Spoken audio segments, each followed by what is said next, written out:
We are a company that is doing research and deployment to try to figure out how to build AGI and how to responsibly deploy that into the world for maximum benefit.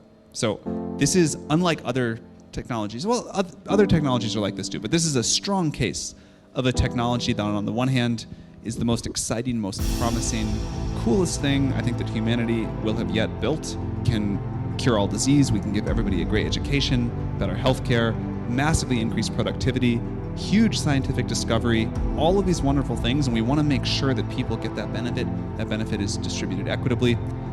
And on the other hand, there are the obvious concerns about the power of this technology used in a negative direction.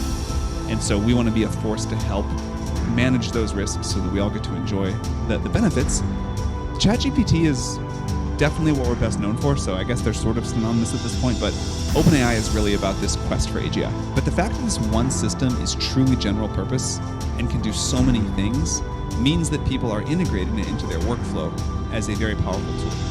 And so the same thing that can help you write computer code, one of the areas that we've seen the biggest impact is what coders are using this for, doubling, tripling their productivity.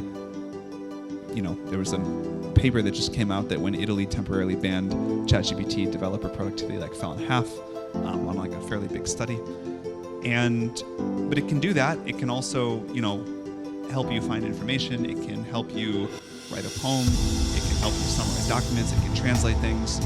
And people are using this, which we hoped would happen, as this sort of super assistant that just makes them more and more productive. And it's that generality that I think is the coolest part. The actual date of arrival of general purpose AI, you're not going to be able to pinpoint, right? It isn't a single day. It's also not the case it's all or nothing. The impact is going to be increasing. So with every advance in AI, it significantly expands the range of tasks. So in that sense, I think most experts say by the end of the century, we're very, very likely to have general purpose AI.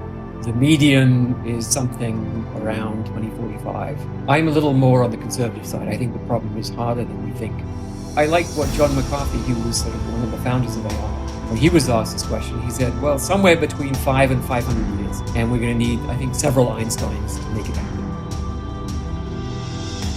AI is very practitioner oriented, right? It's all about hey, I found a couple of hacks and look, I ran them and look, they seem to improve classification accuracy from 0.684 to 0.773. So a lot of the time, there just isn't actual science behind why this hack works and why this other hack doesn't work. You just sort of trial and error your way into it.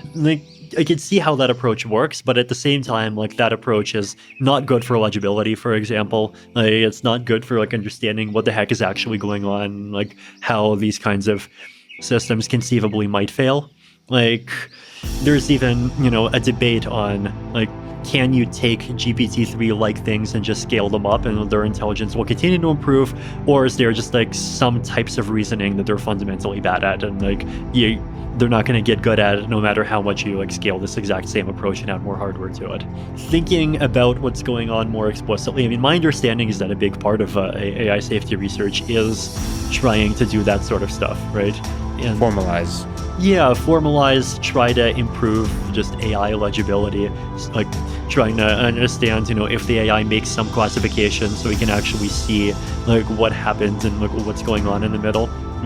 Whereas with crypto, or with traditional cryptography, it's very much not, well, okay, I shouldn't quite say that. It's traditional cryptography is this interesting mix of being very formal and being very informal, because it's very formal with, given these security assumptions, prove that the protocol works under these security assumptions. Yeah. The places where it's very informal is well, how do we even know that there isn't an efficient algorithm for factoring numbers? Mm-hmm. Yeah, we kind of tried it for 40 years, and then, so far no one's found anything better than the general number field sieve, and okay, fine, we'll just assume it's fine.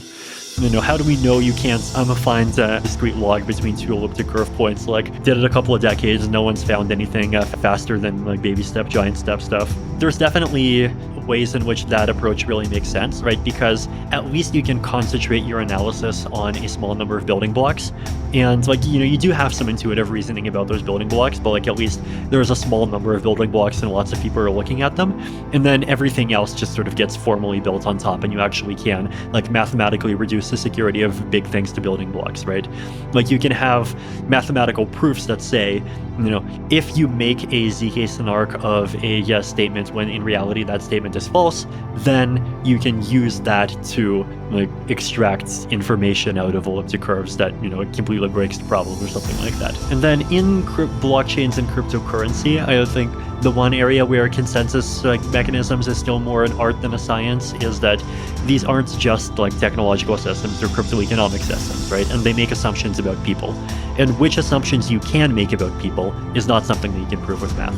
Can you trust the 51%? If you can't trust the 51%, can you trust the other 49% to be able to coordinate on making their own fork? What will happen to coin prices? How do people as human beings react to these events? There's all of these assumptions. Yeah. But at the same time, if you can write down the assumptions, then you can do formal things with them.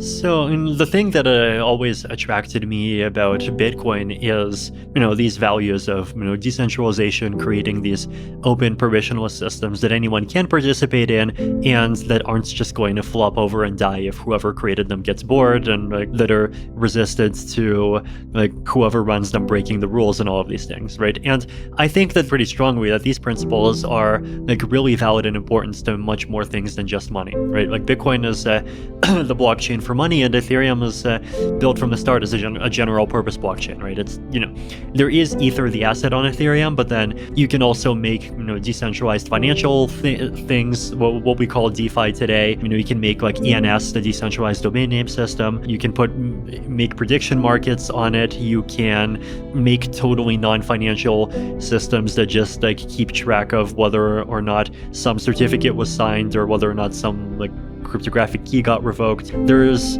this big long list of just interesting things that you could use about blockchains to do, right? Basically they are sort of the missing piece that where without them the kinds of things that a decentralized computer network can do is very limited, and once you have them, a lot of those limitations end up going away.